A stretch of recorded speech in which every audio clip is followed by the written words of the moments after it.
Eu quero falar nessa noite de algo que Deus pôs no meu coração.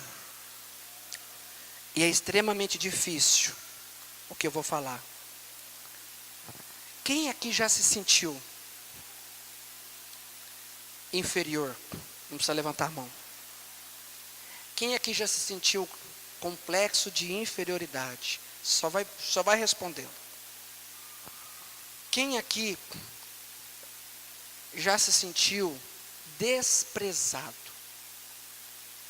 Quem já se sentiu não amado?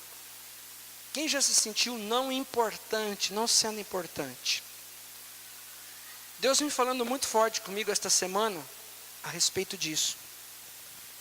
E eu esperava para chegar nesse culto, que eu estava em viagem, para trazer luz na palavra para a igreja. Luz da palavra para a igreja.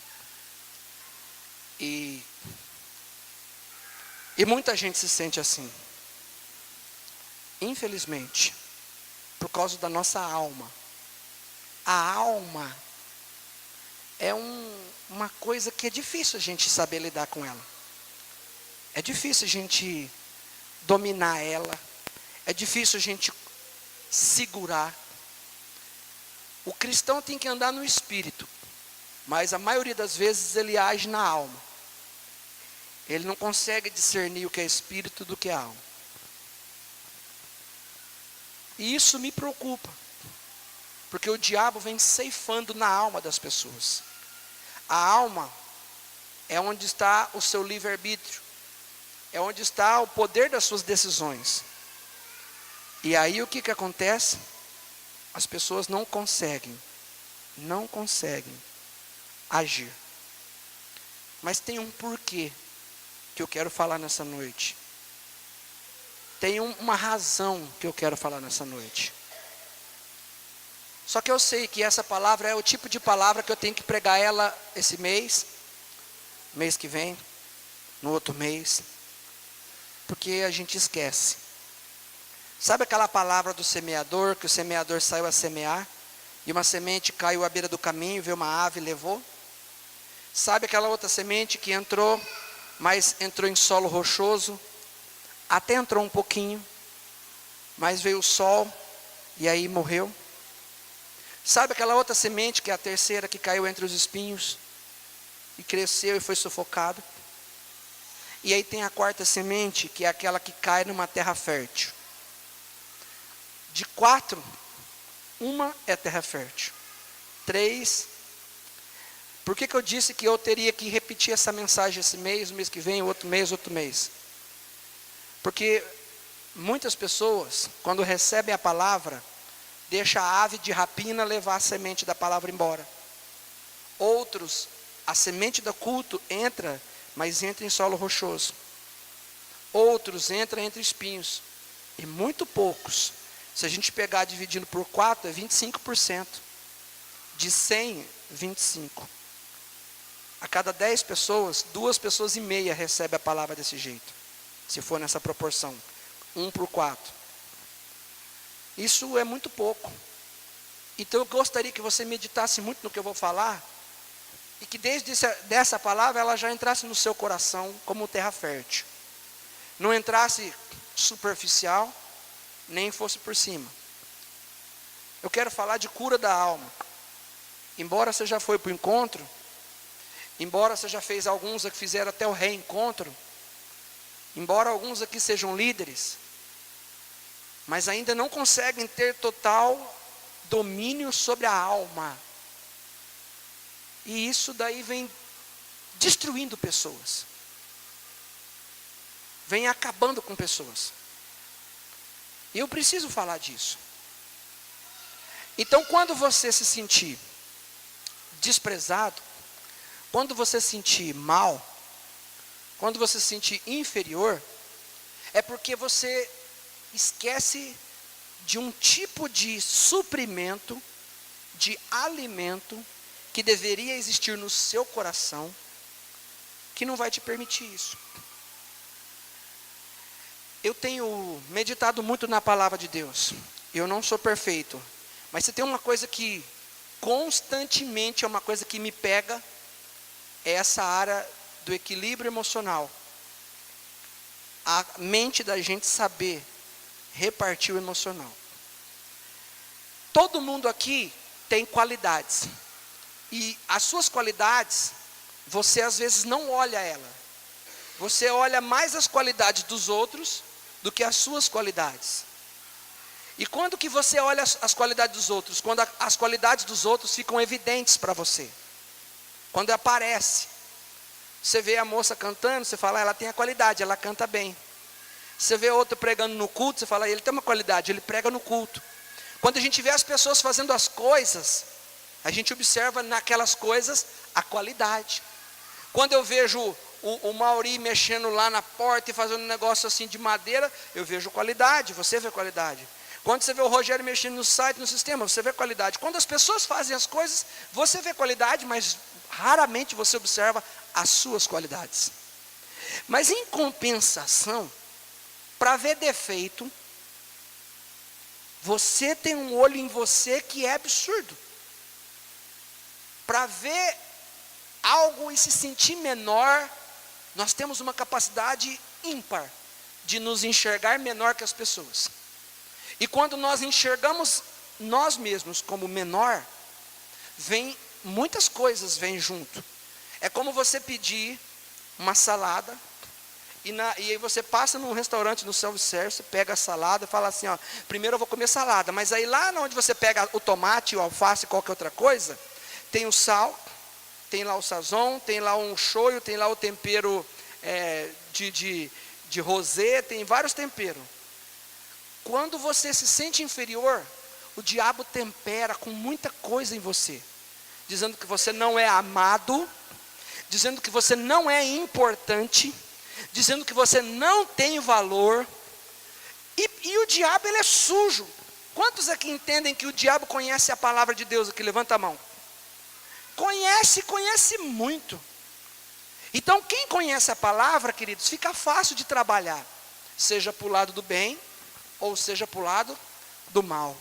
Satanás, conhecendo a palavra de Deus, ele tenta nos desfocar. Ele trabalha no contrapé da gente. E ele pega a nossa vida quando a gente se sente inferior. Ele pega e joga tanto tempero ruim, tempero ruim, não é tempero bom, tempero ruim, que a gente se sente uma salada cheia de tempero e com nada de gosto. Você põe sal, você põe pimenta, você põe azeite, você põe tudo, na verdade não tem gosto de nada. Quando a verdade, o evangelho diz que nós temos que ser apenas uma coisa: sal da terra e luz do mundo. O único tempero que tem que entrar em nós é o sal. Mas o diabo joga cada coisa, irmãos. E se a gente fosse uma salada e fosse mastigado, seríamos intragáveis. Por conta de quê? Por conta do início de um sentimento de inferioridade, que nasce quando a gente começa a observar as qualidades das pessoas. Só que ingratidão, não se sentir amado, não se sentir importante, não se sentir valorizado, acaba vindo tudo junto com isso. Se uma pessoa na igreja faz alguma coisa, ajuda, trabalha, desenvolve o ministério, essa pessoa se sente um sal. Mas se não faz, ela se sente uma vida, porque ela não consegue se ver importante. Você sabia que tem gente que não consegue se sentir importante? Não consegue se sentir importante? Olha para quem está do seu lado, pergunta para ele assim: você consegue se ver importante?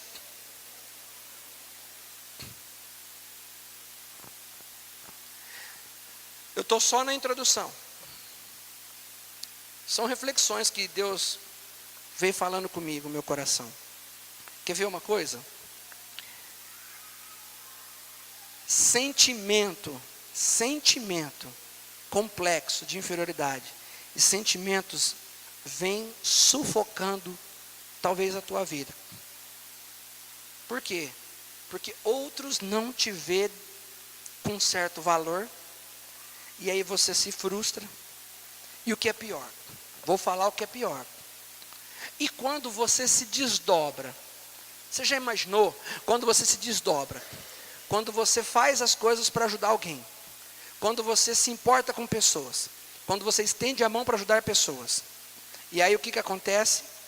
Você simplesmente, quando precisa, não tem uma mão estendida. Que sentimento que vem, querido? Que sentimento que vem? De tristeza. De falar assim, poxa vida, eu estou precisando. Ninguém me ajuda. Já ajudei um monte de gente e ninguém me ajuda. E a gente começa a pensar o quê? Não somos importantes. Agora, é justo? Eu tenho algumas perguntas antes de entrar no texto sagrado. É justo você se avaliar por resultados? Se os resultados são favoráveis, se as coisas estão caminhando como você quer, você se sente bem. Ah, o emprego está indo uma bênção. O patrão está elogiando. O patrão está gostando do serviço. Ah, que bom. Você se sente importante. Basta o patrão começar a pegar no pé, começar a reclamar do serviço, que você já começa a falar assim, não sou importante, não estou servindo para nada, não sou útil. E aí, consequentemente, o diabo joga tempero. Você não é amado, não é só isso não. Você não serve para nada, você não sei o quê, você não sei o quê. Quando a gente faz alguma coisa pelos outros, e depois por trás a gente recebe uma rasteira, derruba qualquer pessoa, sim ou não? Sim ou não? Não. Se a gente tiver o suprimento que eu vou falar, não. Mas se a gente não tiver, derruba. Pastor, nós somos de carne, nós somos de osso. Eu sei, querido. Só que eu quero que você abra a sua Bíblia, num texto, que você vai ser conduzido pelo Espírito Santo a refletir em algo forte. Abra a sua Bíblia no Evangelho de Mateus.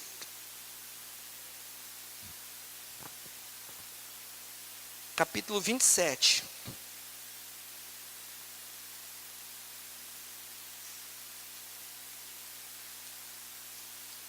Não deixa nada tirar a tua atenção, querido. Acabei de falar da ave de rapina. Não deixa nada tirar a tua atenção. Mateus capítulo 27, versículo de número 21. Quem achou, diga amém. De novo, perguntou-lhes o governador: qual dos dois quereis que eu vos solte? Responderam quem? Responderam quem? Agora olhe para cá. Jesus e Barrabás foi colocado lado a lado. E era a época da Páscoa. A multidão, fala assim, ó, a multidão tinha o poder de escolha. Você já parou para pensar no que Jesus fez para aquele povo? Você acha que Jesus fez pouca coisa para aquele povo, gente? Seja sincero. Deixa eu te falar uma coisa. A Bíblia diz que os milagres que Jesus fez foram tantos que não dá nem para escrever todos. Você está me entendendo ou não? Sendo assim, alguns que nós conhecemos, o cego Bartimeu, a filha de Jairo, a mulher com 12 anos, a outra lá que a filha estava endemoniada, os 10 leprosos, os paralíticos, os cegos, a viúva de Naim, um monte de situação na Bíblia, que Jesus curou, perdoou pecado, prostitutas que ele perdoou, foi ou não foi? Eu te faço uma pergunta. Essas pessoas que Jesus curou, abençoou e fez milagre, não tinha família? Tinha ou não tinha? E se Jesus faz um milagre para alguém da tua família, você não vai ficar feliz? Vai ou não vai? Você concorda que quando Jesus faz um milagre para uma pessoa, ele está transmitindo graça e vitória para toda uma família? É verdade ou mentira? Eu acredito que todo mundo ali naquele povo que estava ali tinha algo a dizer de bom de Jesus. Todo mundo tinha. Não era para ter uma pessoa naquele lugar. Quando Jesus foi apresentado para o povo decidir se quem ia ser crucificado, era para o governador chegar e falar assim, cadê? Quem é que nós vamos falar? Era para não ter ninguém lá, ou melhor, era para estar cheio de gente lá, dizendo assim, ó, Barrabás. O que Barrabás fez para o povo? O que Barrabás contribuiu para as famílias? Aí você compara com o que Jesus fez para o povo. Uma semana antes, a Bíblia diz que Jesus passou num jumentinho. E o povo estava ali, hosana, hosana, bendito o que vem em nome do Senhor. O povo estava aclamando. O momento ali para Jesus era favorável, sim ou não? O momento era bom, porque Jesus fez o bem para todo mundo. Uma semana depois, menos de uma semana, porque foi no domingo de Ramos, na sexta-feira, na madrugada de quinta para sexta-feira, o governador disse assim: quem vocês querem que eu solte? Jesus ou Barrabás? Quem vocês querem que seja morto, né? Mas a pergunta foi: quem vocês querem que eu solte? Eles pediram para soltar Barrabás. Eu te faço uma pergunta: tem cabimento isso? Depois de tudo que Jesus fez, depois de todos os bens que ele fez, as mesmas pessoas que foram abençoadas por eles, ou que tiveram algum familiar abençoado, foram as mesmas que falaram assim: ó, não solta ele não, solta o Barrabás. O estranho passou a ser mais valorizado do que Jesus. Te faço uma pergunta: essa situação, ela não é favorável, óbvio, ela é desfavorável. O resultado, o momento não é bom, é desfavorável. Essa situação não é um prato feito para o diabo pegar os temperos e falar para Jesus assim: ó, ninguém te ama. É ou não é um prato feito? Ó, você está desprezado. É ou não é um prato feito? É ou não é? São desprezados. Ó, tá vendo? Você foi bobo. Você ajudou os outros, ninguém agora te apoia. Era ou não era? Você não vale nada. Ou você está valendo menos do que o Barrabás. Fala assim para mim assim: Jesus não ficou com a alma. Olha para quem está do seu lado e fala assim: não ficou com a alma igual a minha. Pensou que ia falar a sua, né? Se fôssemos nós, por muito menos, como é que nós nos comportaríamos? Você ia olhar para cima e falar: Deus, não valeu a pena te servir. Deus, não valeu a pena seguir teu caminho.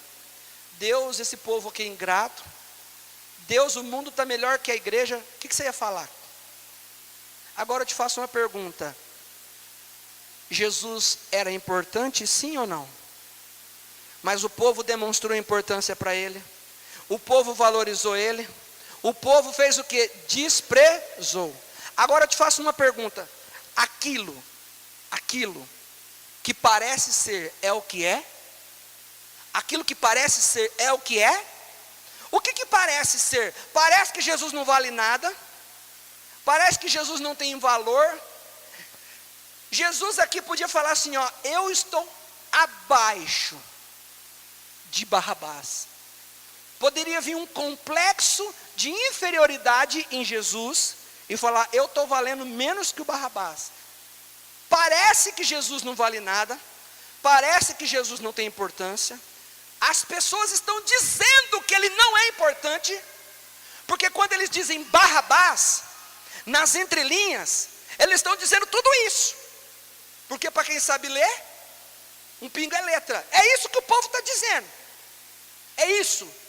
Nós preferimos Barrabás. Essa frase é uma frase. Se Jesus absorve isso como inferioridade, o diabo já fala assim: inferioridade, ingratidão, você não é importante, você não serve para nada, você é o inútil, você não é amado, ninguém te ama. Só que Jesus, e eu vou falar o porquê, já vou dar a revelação. Só que Jesus não caiu na cilada do diabo, sabe por quê? Porque ele tinha domínio da alma dele. E tudo que parece ser, nem tudo que parece ser, é o que é. Parecia que Jesus não era nada, mas eu sei que ele é tudo, e você sabe que ele é tudo. Agora, quando é conosco, o que parece ser, fica valendo. Basta alguém falar uma palavra a teu respeito. Porque o povo disse. Há quem diga no mundo que a voz do povo é a voz do povo é a voz de, é o que o povo lá fora disse, é ou não é? A voz do povo não é a voz de Deus. Você sabe por que a voz do povo não é a voz de Deus? Porque o povo é pecador, o povo é falho e Deus é perfeito. Deixa eu te falar uma coisa. O povo fala, mas para Deus não é o que o povo fala. Agora nós, quando não temos uma alma curada, o que o povo fala passa a ser o que é. Aí desestrutura a nossa vida. Você conhece alguém que já sofreu tamanha rejeição como Jesus? Abra sua Bíblia em Mateus, capítulo 13.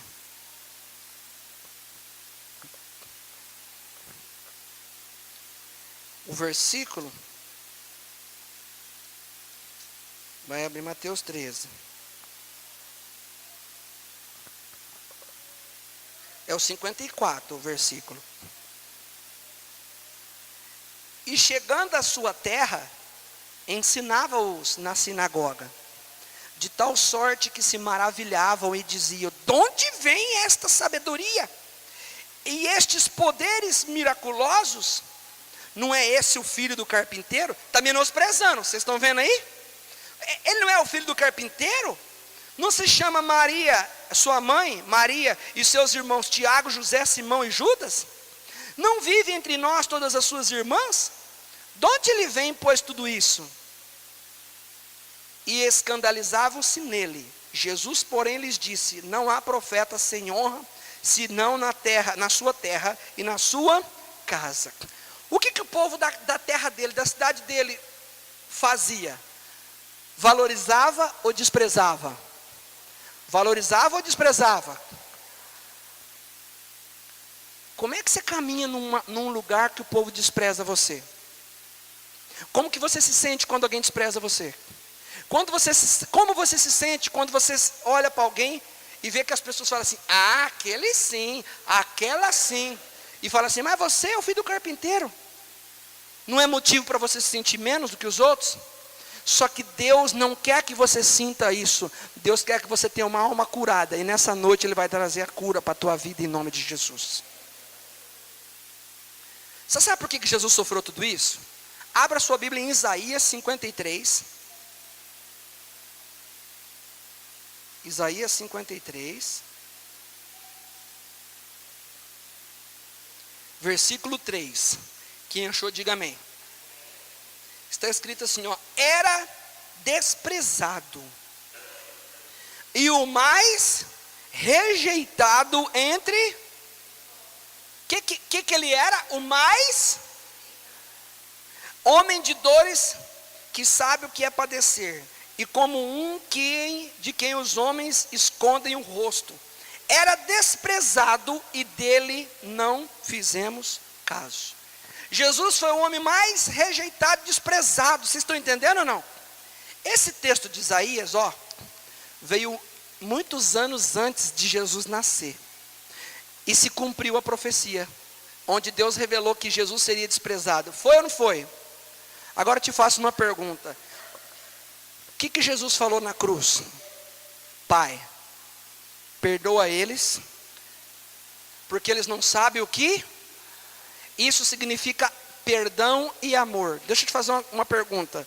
Você consegue amar e perdoar uma pessoa depois que ela despreza você?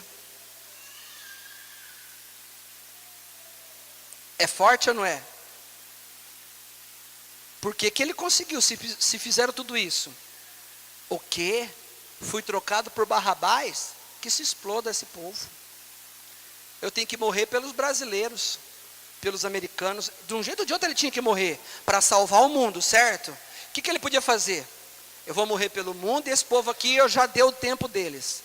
Já deu o tempo deles de oportunidade. Mas ele falou: perdoa. E perdão e amor é fruto de quem tem alma tratada. tudo que o povo disse a respeito de Jesus não era o que era.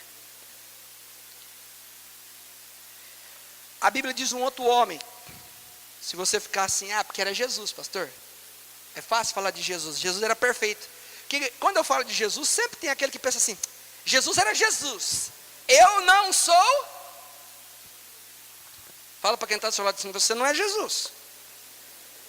Mas você tem um espírito dele. Então devia ser que nem ele. Nós não somos cristãos. Cristão tem que ser que nem Jesus. Agora é só no espírito? Não, na alma. Fica tranquilo que eu só estou nos textos bíblicos e você vai entender já já. Vamos falar de um outro homem chamado Davi. Abra sua Bíblia em Salmos, capítulo 31.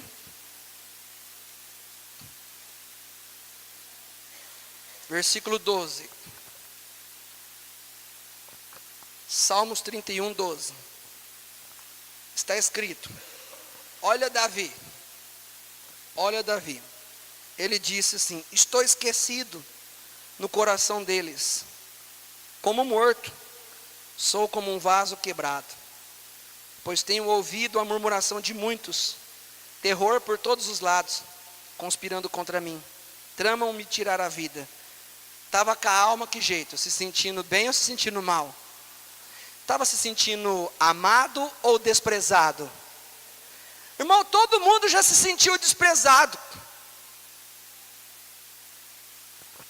Salmo 22, versículo 4. Não fecha a Bíblia não. Salmo 22, versículo 4. Nossos pais confiaram em ti. Confiaram e os livraste. A ti clamaram e se livraram. Confiaram em ti e não foram confundidos. Olha o 6. Que jeito que ele está se vendo. Mas eu sou o quê? Irmãos, para o sujeito dizer que ele é um verme, eu sou um verme e não homem. Vergonha dos homens e desprezado do povo. Davi teve momento dele de desprezo? Não. Sim ou não?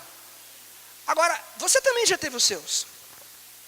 A questão é, você vai ficar nesse momento ou você vai sair dele? Davi saiu. Sabia que Davi saiu? Por que que Davi saiu? Agora começa a explicar o porquê e o que falta para a gente.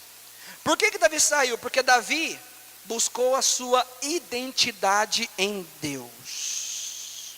Repete comigo: identidade em Deus.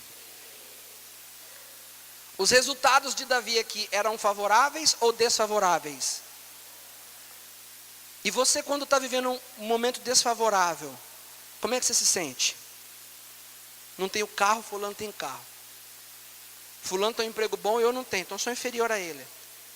A casa do fulano é melhor e a minha é pior. Você está se vendo numa condição desfavorável. E isso te coloca para baixo. E aí, irmãos, é simples, inimigo, pitadinha.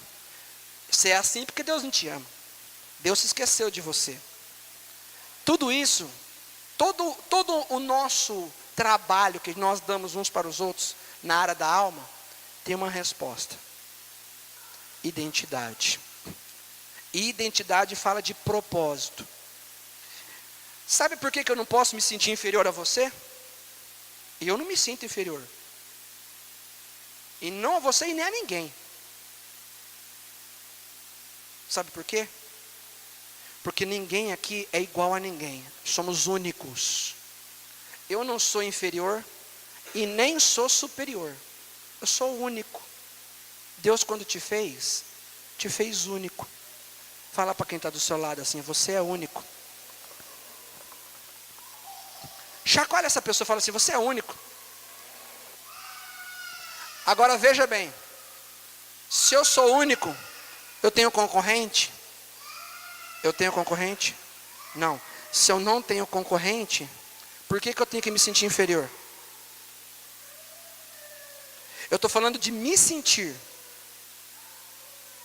A palavra de Deus diz em Filipenses capítulo 2, no versículo 3, que eu tenho que considerar os outros superiores a mim. Só que aí, você vai pensar assim, se eu for considerar os outros superiores a mim, eu estou me tornando inferior. É uma maneira de tratar, não é uma maneira de se sentir. Não é uma maneira de se sentir. Então eu preciso, literalmente, tratar você superior. Só que isso não é para eu ficar lá, deprimido, e me chamando de verme. Você não é verme. Davi não era verme. Por que Jesus não se abateu quando o povo diz, escolhe Barrabás? Porque ele sabia quem ele era em Deus, e não diante dos homens. O maior problema da humanidade é não saber quem você é em Deus. Você sabia que todo mundo que vem na terra tem um propósito? Você sabia que todo mundo tem um plano? A questão é que quando a gente não sabe o que nós estamos fazendo nessa terra, a gente fica observando o mundo, o mecanismo, e aí parece que a gente somos resultados, fruto do que a sociedade é. O sistema diz quem nós somos, quando isso não deveria acontecer. Eu sei o que Deus quer de mim nessa terra, eu sei. Vocês estão vendo aqui, hoje é dia de Santa Ceia, vocês estão vendo alguns elementos aqui, ó. Isso aqui tem um propósito: cobrir. Quando isso estiver no lugar certo, sabendo para o que veio, não tem como isso se sentir inferior a isso. Sabe por que nós nos torturamos? Porque a gente quer se comparar. E o diabo conhece a palavra. O diabo sabe que nós somos únicos. Mas ele fica o quê? Ó, você é menos que o outro, você é menos que o outro. Você evangeliza menos que o outro, você ora menos que o outro. Cada um aqui é único, você é único. Quando você entende, essa cadeira que você está sentada tem uma finalidade, tem um propósito. Quando você entende o que você é e o que Deus espera de você, não dá para eu concorrer com você. Por mais que Deus levante outros pregadores, e eu sou um pregador da palavra, o que eu vou pregar, o jeito que eu vou pregar é único. O jeito de Deus usar você é outro. Você é único, mas nós caímos numa cilada do diabo pensando que nós não somos amados. Eu apresentei para você um homem que disse assim, eu sou como um verme. Só que ele está ali para Deus, e Deus curou ele. A Bíblia diz que Davi tinha um coração segundo o coração de Deus. Agora a questão é que quando nós não estamos bem, sabe o que a gente faz? Se isola de tudo e de todos. Não estou bem, irmão, eu prefiro ficar uns dias sem conversar com ninguém, eu quero ficar sozinho, eu não quero nada com nada, me deixa no quarto, eu não quero falar com ninguém, não estou legal, papapá. Davi, sabe o que ele fez? Ele foi falar com Deus. O Salmo retrata que ele foi falar com Deus. Por quê? Porque é em Deus que eu descubro a minha identidade, quem eu sou. Porque mediante na terra, o que as pessoas que cercavam Davi queriam? A cabeça dele. O povo falava bem ou falava mal de Davi? Mal. Para você não se torturar, busque em Deus quem você é. E fique com aquilo que Deus fala. Estão dizendo que Jesus é pior do que Barrabás. Ele não é, mas estão dizendo. Jesus está lá. Por que Jesus não entra em crise? Porque ele não precisa das palavras das pessoas para saber quem ele é. Ele já sabe do Pai quem ele é e o que ele está fazendo na terra. Quando Jesus veio à terra, ele veio para dar amor. Quando Jesus veio à terra, ele veio para cumprir um propósito. E ele falou, eu vim aqui fazer o que meu Pai mandou. Eu não vou olhar para a direita, nem para a esquerda, nem para baixo, nem para trás. Eu vou fazer o que o Pai mandou. E acabou. Quando você está estabelecido no que o Pai mandou você fazer, o que os outros vão falar não se torna mais a verdade sobre a tua vida. Mas o problema é que nós não sabemos qual é a verdade de Deus na nossa vida. Aí a gente é temperado com o tempero do mundo, temperado com o tempero que o diabo joga na nossa cabeça e diz assim, você não é importante. O pastor ama mais o fulano do que você. A tua mãe ama mais o teu irmão do que você. O teu pai ama mais o teu irmão do que você. E aí a gente cai em umas coisas que Jesus não cairia. Deus, quem eu sou? É uma pergunta que você tem que fazer. Eu louvo a Deus que em 2002 eu descobri o propósito de Deus na minha vida. Em 2001 vim para a igreja, em 2002 Deus me falou que era o propósito na minha vida. Fica tão mais fácil eu saber o que eu sou. Esse ventilador, esse ar-condicionado na igreja tem uma função. Fica tão mais fácil. Deixa eu te fazer uma pergunta. o ventilador e o ar-condicionado, eles trabalham para fazer o quê? A mesma coisa, só que de modos. Se o ventilador ficasse assim, eu sou pior do que aquele, só que aquele é mais pesado, aquele é mais caro, aquele consome mais energia. Só que eu e você não podemos, é injusto a gente fazer isso. Sabe o que nós temos que falar? Quem eu sou em Deus. Quando a tua alma tiver uma escritura de quem é você e qual é o propósito de Deus na tua vida, acabou. Jesus não veio aqui para amar as pessoas, veio ou não veio? Alguma circunstância, olha essa pergunta que eu vou fazer ela para a tua vida. Alguma circunstância desfavorável mudou algo em Jesus? Mudou? Mudou o propósito dele? Alguma circunstância mudou o propósito da vida dele? Não. Eu te pergunto, e na sua? Se a circunstância não for favorável, tua vida muda? Você sai da rota? Eu estou aqui, Jesus está aqui, eu estou aqui para amar e perdoar. Deus, perdoa eles. O capeta podia falar assim, cara, eu não entendo. O povo inteiro preferiu Barrabás, esse cara foi humilhado, desprezado, colocaram ele no chinelo.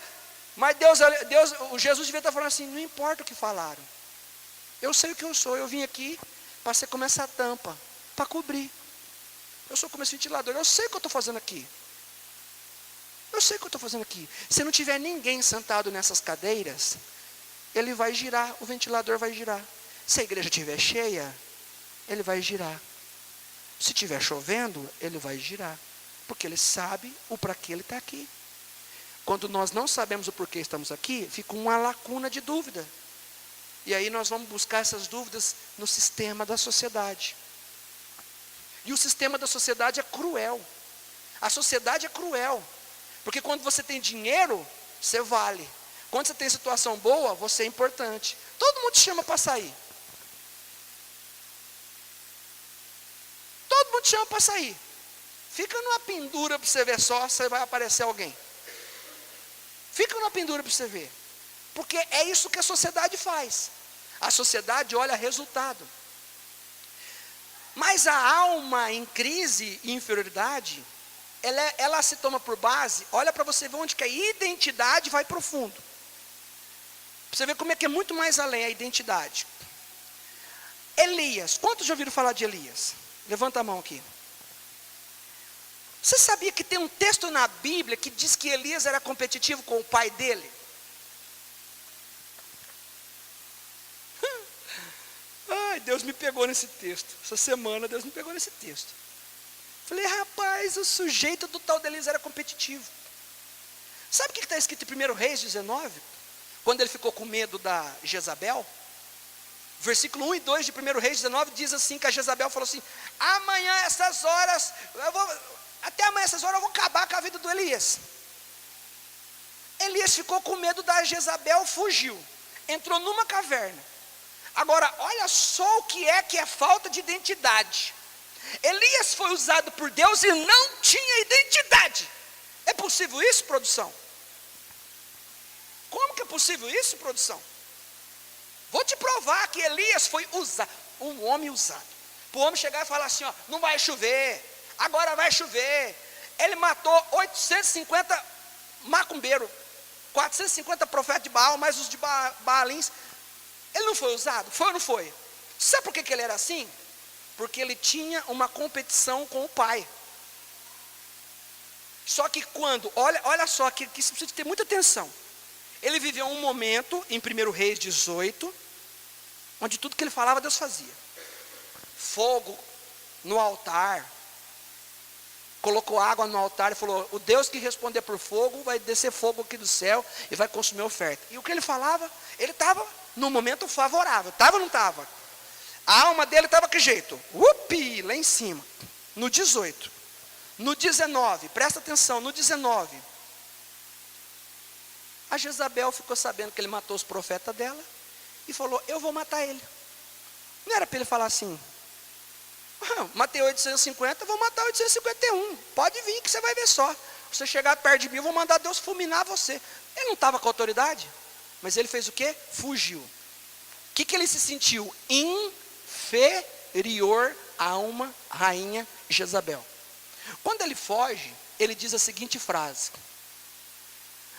no tempo dos meus pais, o senhor fazia um monte de coisa. Quer dizer então, doutor Elias, agora o senhor me abandonou. Olha a capacidade do Elias. O senhor me abandonou. Como que Deus abandonou o sujeito se ele matou um monte de gente, fez chover, desfez chover, fez tudo, fogo do céu, e aqui ele está falando que Deus abandonou? Aí quando ele diz assim, na época dos meus pais, vamos abrir o texto. 1 Reis 19, versículo 4. Quem achou, diga a mim. Versículo 4.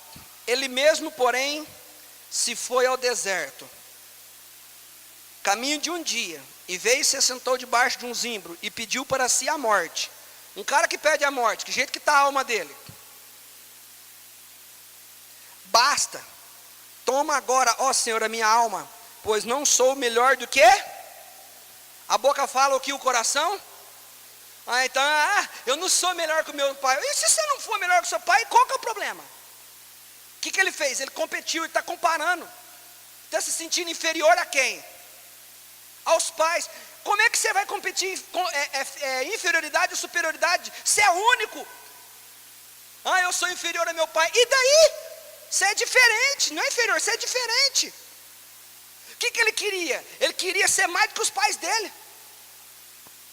E você sabe que quando a gente quer ser mais do que os outros, eu estou no coração da mensagem, você tem que entender isso, que é isso que traz cura. Quando a gente quer uma coisa, presta atenção, quando a gente quer uma coisa, a gente cria expectativa. E expectativa, quando não é correspondido, faz a gente se sentir inferior. E eu estou falando de inferioridade. A expectativa dele era ser mais do que os pais. E eu estou falando de um homem espiritual, de um homem que fazia obra. Não estou falando de um Leandro, estou falando de um homem que fez coisa que eu não fiz.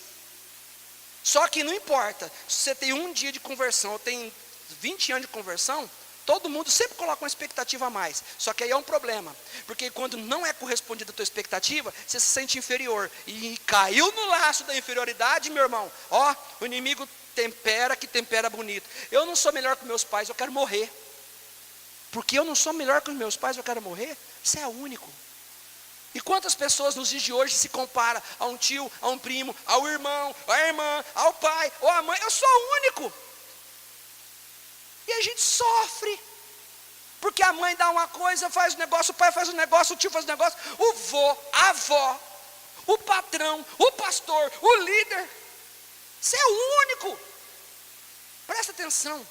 Se você estiver numa igreja de 20 mil pessoas e não dá para o pastor cumprimentar a sua pessoa, ainda assim você é amado. Você não pode tirar isso da tua cabeça. Você é amado e ponto final. Não coloque comparações, porque você não vai conseguir atingir todas. Vou falar de outro homem. Comparando uma situação com outra, eu quero que você saia hoje meditando. Situação favorável com situação desfavorável. A comparação dessas duas faz a pessoa se sentir inferior. Gideão estava malhando trigo no lagar, certo? Quando o anjo apareceu, você sabe o que o anjo falou para ele? Olha o que o anjo falou para ele: você é valente. Quem que enxergava ele como valente? Deus. Que o anjo foi falar o que Deus enxergava. Certo ou errado? Ele se via daquele jeito? O que faltava para ele? Identidade.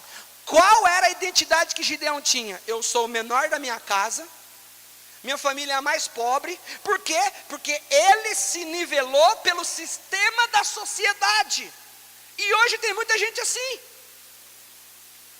Você tem faculdade? Não. Aí você se sente inferior a quem tem faculdade.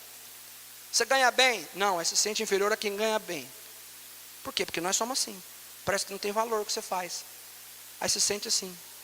Aí você fica escravizado, escuta isso, você fica escravizado de que alguém chegue em você, aí você cria expectativa de novo. Duas situações, presta atenção, duas situações faz você gerar expectativa, não acontece, você se sente inferior, aí você fica dependendo da sociedade para dizer que você é importante, para dizer que você é amado. Aí vem essas músicas, que me permite, eu vou falar com propriedade, sem medo. Vou falar com propriedade sem medo. Aí vem essas músicas evangélicas almáticas, que elas têm que falar que você é importante. E aí a pessoa ouve o dia inteiro música almática. Por quê? Porque a música é que diz para ela que ela é uma coisa, quando na verdade ela ouve a música o dia inteiro e ela não sabe nem quem ela é. Você sabe que tem muita gente que coloca lá um monte de música que fala assim, você vai ser o vencedor, você vai...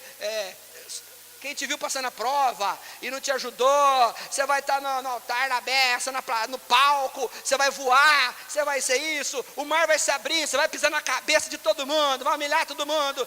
E vê essas músicas do inferno, que essa daí que incita você a falar que você é melhor que os outros. Não, irmão, eu sou único, eu sou o filho de Deus.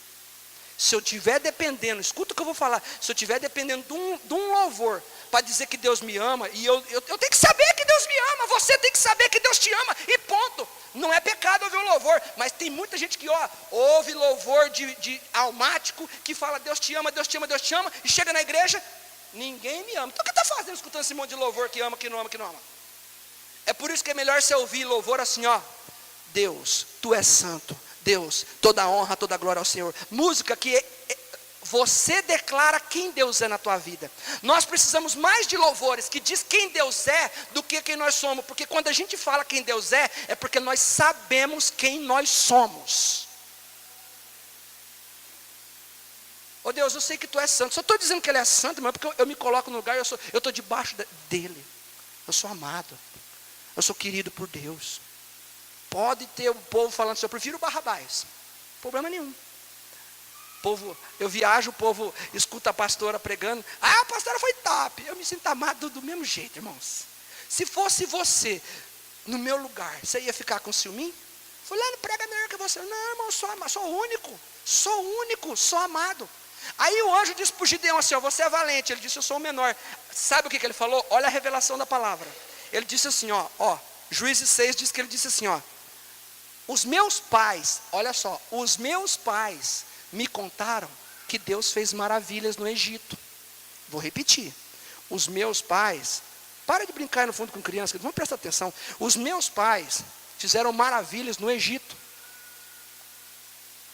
O que ele estava na cabeça dele? Fala assim, comparando. Comparando o quê? A vida que ele está levando com a vida que Deus fez no Egito. O que Deus fez? Abriu o Mar Vermelho, mandou 10 pragas do Egito, libertou o povo. Que jeito que ele está? Frustrado com Deus. Você sabia que resultados não favoráveis frustram pessoas com Deus? Você sabia disso? Nós estamos aqui, os midianitas vêm roubar o nosso alimento, mas os nossos pais não. Abriu o Mar Vermelho e tirou eles da escravidão. Em outras palavras, sabe o que ele está dizendo? Deus não está nem aí conosco. Enquanto o anjo está dizendo assim, como que Deus não está aí com você, se é você que vai tirar o meu povo dessa miséria? Deus olha para muita gente dentro da igreja e fala assim, você está assim porque você não se vê maior. Sabe por que Gideão estava malhando trigo no lagar? Porque ele se enxergava como talvez Davi se enxergou, como um verme. Ele não tinha identidade dele. Quando você tem identidade, você sabe o propósito. Por que Gideão nasceu? Sabe por que Gideão nasceu? Qual o propósito de Gideão? Salvar o povo de Deus da mão dos medianitas. E ele não estava no propósito. Ele estava malhando trigo no lagar. Toda vez que você estiver fora do propósito de Deus, você vai ficar na caverna como Elias, você vai ficar na caverna como Gideão. O Elias, eu quero morrer. Quer morrer como, homem? Eu não fui melhor do que meus pais. Isso está no teu coração? Se eu não ganhar mais dinheiro que o meu pai, Deus me ama. Se eu ganhar mais dinheiro que o meu pai, Deus me ama também. Se você for mais útil do que o outro irmão, Deus te ama. Se você for menos útil do que o teu irmão, Deus te ama também. Se o teu irmão está crescendo dentro da igreja e você não, Deus te ama. Se você vem um culto por mês, Deus te ama. Você vem todo dia, Deus te ama. Deus te ama. Qual que é a identidade que falta na minha vida? Falta na sua. Primeira identidade, filho de Deus. Você não é filho? Parece que a gente é igual o filho pródigo. Eu quero trabalhar na tua casa porque eu não sou digno de ser chamado teu filho. Não, eu tenho identidade, sou filho. Como é que o pai fez quando o filho pródigo chegou? Melhor roupa, melhor sapato, da aliança, vamos fazer festa. O pai viu o filho como escravo, empregado, ou viu como filho? E o filho perdeu a sua identidade. Quando a gente perde a identidade, a nossa alma vai para o lixo. E lá você vai ver o que é coisa podre que vem. Agora, você tem que avaliar a sua alma, irmãos. Onde está a sua alma? Onde está a sua alma? Onde está a sua alma? Está dependente de uma letra de louvor, de um hino bonito, que fala que a vitória vai chegar. Se chegar eu sou amado, se não chegar eu sou amado do mesmo jeito. Eu sou filho, poxa vida, eu sou filho de Deus. Eu tenho que me sentir amado por Deus, você tem que se sentir amado. Ah, a pessoa deu paz ao Senhor no culto. Nossa, passou e nem me deu. Ixi, essa igreja despreza eu. Você é amado. Se o sistema da igreja, se o sistema do mundo estiver corrompido, o sistema de Deus nunca vai estar corrompido. Acabou. Se você colocar isso dentro da tua alma, você vai ficar que nem Jesus. O povo vai se unir para descer a lenha. Não vai mudar nada não. Eu vim aqui para perdoar todo mundo, vou perdoar. Eu não vou mudar não. Irmãos, tenta fazer esse ventilador funcionar para uma outra coisa. Tenta utilizar ele para uma outra, diferente do que ele veio para fazer. Tenta tirar ele dali, colocar ele no chão, colocar uma panela de pressão em cima para você poder comer. Sabe o que vai acontecer com a panela? Plum, cai para o chão. Tenta sentar em cima desse ventilador para você vai ver só o que vai acontecer. Sabe o que vai acontecer? Cheio de carne que nem você tem? Você sabe o que vai acontecer. Só serve para isso. É único. E se ele se sentir mal, porque a cadeira é diferente, porque o ar-condicionado é diferente, porque essa mesa é diferente, porque o som é diferente, você não é igual aos outros. Eu considero uns aos outros superiores, porque a Bíblia diz isso, em Filipenses 2:3. Mas dentro de mim, eu não sofro por isso não. Você não pode sofrer não. Quer ver você receber uma crítica? Quer ver se você receber uma crítica de uma pessoa? Pronto. Só paulada. Só burdoada. Tem dia que eu chego em casa, minha mulher fala assim, tua pregação foi um horror. Eu falo, amém, glória a Deus, aleluia. E tem dia que ela fala assim, hoje tua pregação foi top. Eu falo, amém, glória a Deus, aleluia. Eu sou o único. Eu não preciso ficar sentindo desprezo. Porque o homem mais desprezado da história, que é Jesus, habita dentro de mim. E se ele habita dentro de você, é ele que nós precisamos. Quando a gente fala assim, eu vou receber a Cristo, você recebe uma mala cheia de coisa, inclusive isso. Entenda que você é filho de Deus. Não deixa nada poluir tua mente, nada. Quem viu um vídeo do meu pastor que eu coloquei no grupo semana passada, que ele falou, de um vídeo que ele falou para a gente sair fora daquilo que prejudica a nossa alma, porque nós temos uma... Vocês viram esse vídeo? Gente, equilíbrio. Vai ter situação desfavorável. Não fica com essa assim, igual a Elias, os meus pais, igual a Gideão, no passado. A comparação vai te fazer frustrar. Estou encerrando. A Bíblia fala que Deus levou cativo Daniel e alguns homens, levou cativo para a Babilônia. A situação era desfavorável. Vê se Daniel mudou o propósito dele. Se eu estou na Babilônia, eu vim para um propósito. Se eu não estou na Babilônia, eu vim para o mesmo propósito. Por quê? Porque eu tenho uma identidade. Sabe o que eu quero incentivar vocês? Orem. Peça para Deus revelar o plano de Deus na tua vida, nessa terra. Você veio com um propósito. E quando você conquistar alguma coisa, posso te dizer uma coisa? Você não conquistou nada. No sistema do mundo, a gente é medido por aquilo que a gente conquista. Mas quem tem a mente de Cristo não conquista nada. É tudo presente de Deus. Tudo que eu tenho foi Deus que me deu. Tudo que você tem foi Deus que te deu. A gente entra numa paranoia lá fora de ficar se medindo com os outros. Primeira coisa, o que eu tenho, Senhor, graças te dou. Foi Deus que me deu. Se eu fizer isso, Deus pode me dar mais. E se Deus me der mais, Ele continua me amando do mesmo jeito. Se Deus te der mais, Ele te ama do mesmo jeito. É difícil a gente entender que a gente é amado. Vamos supor que a gente saia para fazer alguma coisa. E aí eu preciso de 2 ajudantes. E nós estamos em 10. E eu peço ajuda para vocês 2. Ah, o pastor não pediu minha ajuda. Eu não sou importante. Se você está dependendo da importância do sistema terreno, está faltando a identidade de Cristo. Mas se você entender que Deus te ama, Ele te ama. Eu quero que vocês entendam isso. Não vai mudar nada o que você vai fazer ou deixa de fazer. Deus vai continuar te amando. Enfermidade na alma, a gente só tem porque a nossa alma está ligada aqui, ó, no sistema daqui. Ó. Ah, porque o meu casamento, todo mundo teve que ajudar. O do meu parente, pagou tudo sozinho. Não, o meu foi Deus que me deu. Eu não tenho nada, eu não tenho mérito. Você não tem mérito. Inferioridade, a gente sofre quando a gente caça superioridade. Quando a gente vê que nós somos em Deus, nós somos totalmente dependentes de Deus, nós vamos ver que nós não somos nada mesmo. Fala, eu sou dependente de Deus, tudo que eu tenho é Deus que me deu. Tem gente que não consegue se achar bonito, irmãos. Não consegue se achar bonito. Tem jovem que tem medo de não casar. O diabo tempera tanto que vai assim, você não vai casar não, você é feio. Irmão, depois de uns feios que casou, fala para quem está do seu lado assim, Deus fez milagre aí, ó. Fala, tem muito milagre dentro. Fala para quem está do seu lado assim, tem muito milagre nessa igreja. O pastor casou, não é milagre, irmão? Vamos falar a verdade. É um milagre. Sabe por que eu casei? Sabe por que Deus me deu uma varoa? Porque Deus me ama. Sabe por que você casou? Porque Deus te ama. Jovem, sabe por que você não casou ainda? Porque Deus te ama mais ainda que esse cara. Deus te ama independente de qualquer coisa. Amém? Serviu de consolo aí para vocês, jovens? Glória a Deus, né?